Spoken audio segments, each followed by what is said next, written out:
Okay, nandito na kami ngayon sa Cagayan de Oro. Pero hindi ko alam ba't dito kami nag-i-intro.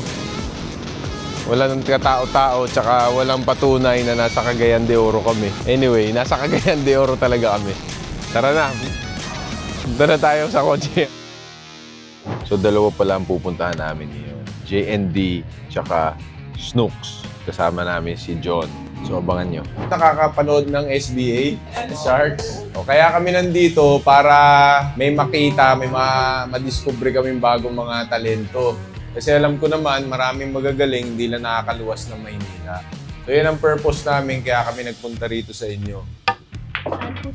Magta-try out sila para sa draft pick. 3 rack, break run out, pero pagkatapos bumrake, ball in hand. Pero pwedeng kansyawan yung player, parang sa Sharks. Let's go! Ang galing, ha? Paano ha, James Gilesa po? Pwede na yan. So, ang SBA, brief background lang, siya ang kauna-unahang professional billiard league sa buong mundo. So, suportahan natin kasi produktong Pilipino ito. Tingnan natin, baka sakaling maging #1 tayo sa buong mundo. Salamat sa pagpunta at suporta.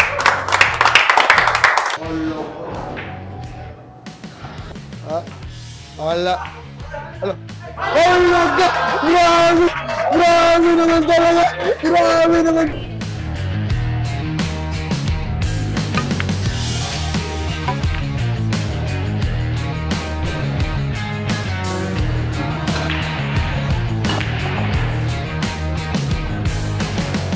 Thankful po namin na pumunta kayo dito.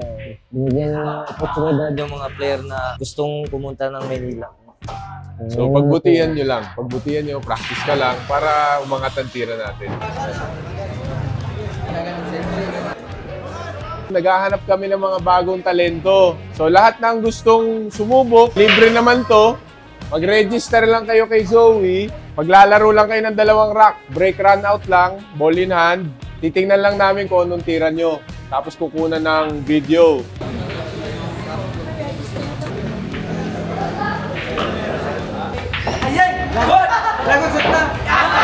Okay, last day na natin sa CDO. Nandito tayo sa Dos Bandas Billiards. So, magpapatryouts tayo ngayon para sa draft pick ng SBA.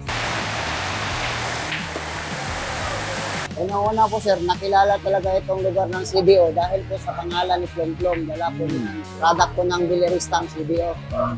Nagbablog din lang po sa pagbibilya sa mga biliran dahil dami pong mga billerista dito na magagaling tapos hindi lang na-discover. Kaya nagpapasalamat din po ako na andyan kayo na tumutok sa larong bilyar para ma-discover po yung mga talento nila. Maraming salamat pala sa pag-alalay sa amin dito. Kundi dahil sa iyo, hindi kami nakaikot sa mga bilyaran. Ikaw rin na nagturo sa mga player. Ganun?